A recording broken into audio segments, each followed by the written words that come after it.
Hi, welcome back to our channel. இன்றைக்கி நம்ம கோதுமை ரவை எப்படி பண்ணலான்னு பார்க்கலாம். தேவையான பொருட்கள்: உடைத்த கோதுமை, எண்ணெய், கடுகு, காய்ந்த மிளகாய், கருவேப்பிலை, தேங்காய் துருவல், உப்பு. கோதுமை ரவை எப்படி இருக்குன்னு பாருங்கள். பரபரன்னு இருக்கும். இது கோதுமை மாவு மாதிரி இருக்காது. கடையில் நம்ம வாங்குகிற ரவை மாதிரி இருக்கும். இது கோதுமையிலான ரவை. இதை அவிச்சு என்ன பண்ணுவாங்கன்னா, ரைஸ் மில்லில் கொடுத்து திரிப்பாங்க, உடச்சி எடுப்பாங்க.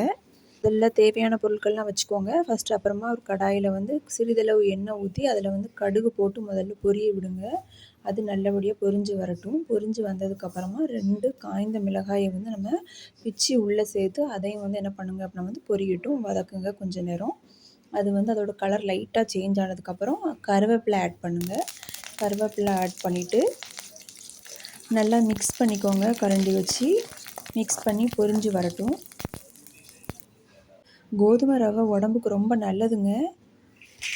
எப்போவுமே சப்பாத்தி, தோசைன்னு சொல்லி கோதுமையில் செஞ்சு சாப்பிட்றதுக்கு இந்த மாதிரி ரவை சாப்பிட்டிங்கன்னா உங்களுக்கு ரொம்ப டிஃப்ரெண்ட்டாக இருக்கும்.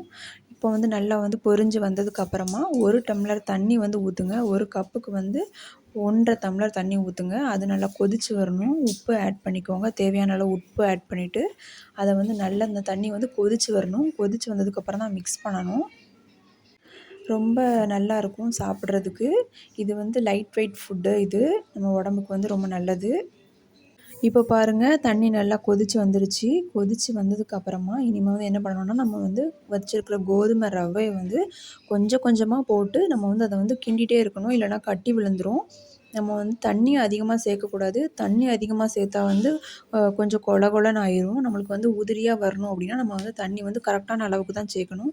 இப்போ பாருங்கள், கொஞ்சம் கொஞ்சமாக தான் நம்ம மாவு போட்டு கிண்டிகிட்டே இருக்கணும். கிண்டுறதை விட்டிங்கன்னா அந்த டைம்லேயே கட்டி ஆயிரும். நல்லா கிண்டி முடித்ததுக்கப்புறமா நம்ம அதை கொஞ்சம் நேரம் வேக வைக்கணும். நல்லா கிண்டிக்கோங்க. கிண்டினதுக்கப்புறமா ஒரு 5 நிமிஷம் லைட்டாக வேக வைங்க. பாருங்கள், இந்த மாதிரி தான் கிண்டணும். ஒரு நேரம் சாப்பிட்டு பார்த்தீங்கன்னா அதுக்கப்புறம் நீங்கள் எப்போவுமே இதை சாப்பிட்றதுக்கு ஆசைப்படுவீங்க. அந்தளவுக்கு ரொம்ப சுவையாக இருக்கும் நம்ம கோதுமை ரவை.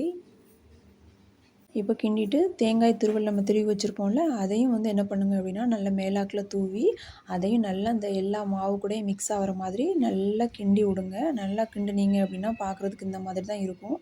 எல்லாம் நம்ம போட்டு கிண்டினதுக்கு அப்புறமா லாஸ்ட்டாக ஒரு 2 மினிட்ஸ் மட்டும் என்ன பண்ணணும்னா அதை மூடி போட்டு வேக வைக்கணும். அப்போ தான் அந்த தண்ணியெல்லாம் வற்றி நமக்கு உதிரியாக கிடைக்கும். பாருங்கள், இப்போ எப்படி இருக்குன்னு பாருங்கள். மூடி போட்டாச்சு.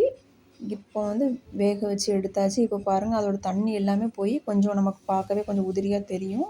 ரொம்ப நல்லாயிருக்கும் சாப்பிட்றதுக்கு. நைட் டிஃபனுக்கும் நம்ம செய்யலாம். காலையில் மார்னிங் பிரேக்ஃபாஸ்ட்டுக்கும் நம்ம செய்யலாம். பாருங்கள், ஆவி பறக்க நமக்கு கோதுமை ரவை ரெடி ஆயிடுச்சு. உடம்புக்கு ரொம்ப ஹெல்த்தியானதுங்க. இதை எல்லாருமே சாப்பிடலாம். பாருங்கள், இவ்வளோ அழகாக இருக்குது. நம்ம இதுக்கு சட்னி வச்சு நம்ம சாப்பிட்டா ரொம்ப நல்லாயிருக்கும். எல்லோரும் வீட்டில் ட்ரை பண்ணி பாருங்கள். தேங்க்யூ ஃபார் வாட்சிங்.